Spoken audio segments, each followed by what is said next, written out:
Hey everybody, on this edition of Maizex Moving, joining Horst Bohner, OMAFRA Soybean Specialist in his plots here in Perth County. Horst, tell us just a little bit about what you got going on in this particular site. Yeah, Greg, great to have you here with us. We're actually going to start combining this afternoon, so I'm glad you showed up. Anyway, we're here. We've got a number of experiments going on, including fungicide timing and some fertility work. We're trying to understand how to grow soybeans profitably. And at the end of the day, I think as an industry, we are really moving soybean yields forward, eh, Greg? It's amazing some of the yields we're getting this year.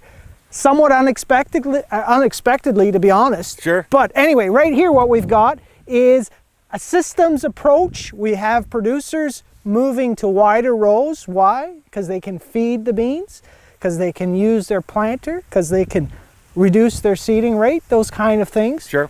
So here we've got 15s standard with a nice little row unit, and then 30s with the same row unit, and we're feeding those beans. Right. Yeah. And so when you say feeding, Horst, in this particular plot behind us, what are the additional inputs that you're putting on the 30-inch beans that you're not giving the 15s? So again, this is a systems, right? So we do have the actual comparisons with both packages, but here what we're talking about is the system. So we have 15s, nothing, the way we've done soybeans in the past, right? Largely. Then in the 30s, we've given 3 gallons of 624-6. Right. We've given a moderate amount of P and K, you know, about a third of crop removal. In a 2x2 band. In a 2x2 band, right. Absolutely, right. And then we're going in twice with a foliar fungicide, and we're mixing a foliar feeding product into that one time. So it's two applications of fungicide, but only one time do you give foliar boost to the fungicide. In this particular scenario, yes. Okay. We have those, you know, broken out, but somewhere you got to pick what you're going to do, and that's what we did here. Yeah. Sure. So the killer question then is, up to this year, have 30-inch beans that have been more intensively managed been able to out-yield 15s by enough to pay for those extra inputs?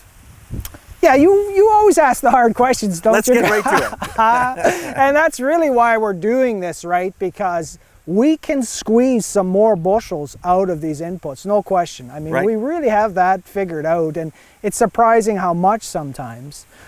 But the problem is when you go to 30s, and all my work, and it looks like it's going to be the same this year again, right?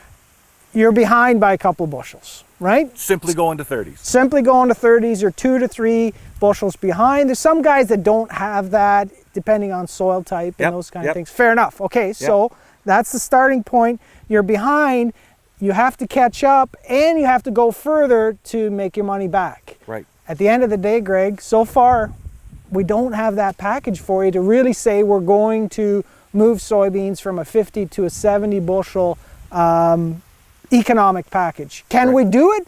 I think we're getting closer to be able to do it would be wonderful to start with. Yeah. The economics, that's even tougher. Because if we're talking about a little bit of starter, some banded P and K, 2 applications of fungicide, you know, we must be looking at needing 4 or 5 bushels of soybeans that's right. on top of the 2 or 3 you needed to get made up from the 30-inch. You must need to go up 8 bushels or so. What's as an absolute what that number is? As an absolute minimum, 5 bushels to make it worth it, because it's not just money, but you have to travel through the crop and all those things. It really comes down to understanding what the limiting factor is in that field. So when I said we're not there as a package, I think that's accurate. But I think we are there in terms of if your soil test is a little bit on the lower side, should you band? Or absolutely. Right. Should you put absolutely, right? If you've got a bit of disease, should you spray?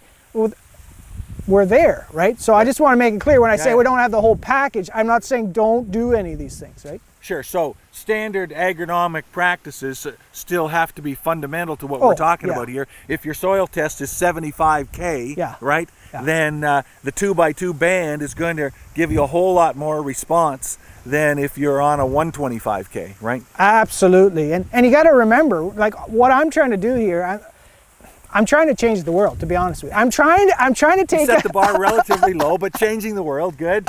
I'm trying to take us from a 50 bushel to a 70 bushel scenario and with one package, right?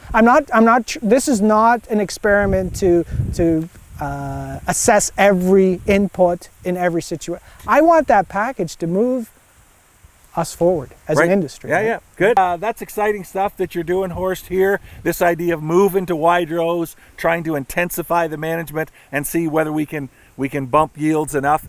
We really look forward this winter, Horst, to having you around and sharing what you're doing. Good work. Keep up the good work.